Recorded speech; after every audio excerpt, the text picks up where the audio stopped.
ছোটবেলায় আমরা আসলে যখন ছোট ছিলাম, হ্যাঁ, তখন এইরকম মার্বেল দিয়ে কিন্তু আমরা খেলতাম। জানি না কে কতটুকু খেলা করছেন জানি না, কিন্তু এই মার্বেলের জন্য এক সময় অনেক মাইর খেয়েছি।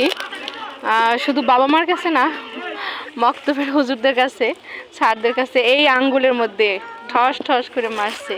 তো যাই হোক, সেই মার্বেল, এটা কিন্তু এক পদের মার্বেল আছে অনেক চকলেট কালার, এটা কিন্তু চকলেট কালার না, এটা হচ্ছে আগের সেই পুরাতন মার্বেলের ইটা। হ্যাঁ, তো এখানে আরো বিভিন্ন আইটেমের হচ্ছে হরেক মাল বিক্রি হয়। আছে শরীর চুলকানো, তারপরে ডাউল ঘুটানো, উড়ি বলি আমরা একটা, এটাকে জানি না কোন জেলার কিটা বলে জানি না, এটা আমরা ওইভাবেই বলি। তারপরে আছে প্লাস্টিকের অনেক রকমের হরেক মাল, 10 টাকা থেকে শুরু করে 20 টাকা, 50 টাকা, অনেক কিছুই আছে এখানে।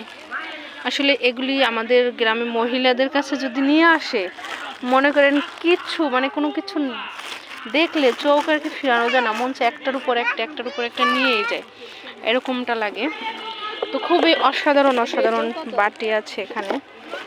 তারপর রয়েছে এই দেখেন, এদিকে রয়েছে এই যে বাচ্চাদের ক্লিপ, কপালের টিপ, তারপরে বাঁশি, মাজনি, জগ, মগ থেকে শুরু করে ইত্যাদি অনেক কিছু। হ্যাঁ, তো যাই হোক, এ পাশে আছে, শুধু এখানে নয়, এই সাইডে রয়েছে এই যে নুডলস জ্বালায় যে সাকি পানিগুলি, সেগুলি আছে বদনা, তারপর আছে কুলা। হ্যাঁ, তো যাই হোক, সব কিছু মিলে অসাধারণ একটা দোকান। দোকানটা কিন্তু খুবই সুন্দর গুছানো রয়েছে, ভালো লাগে আর কি। তো সেই জায়গা থেকে খুবই সুন্দর, খুবই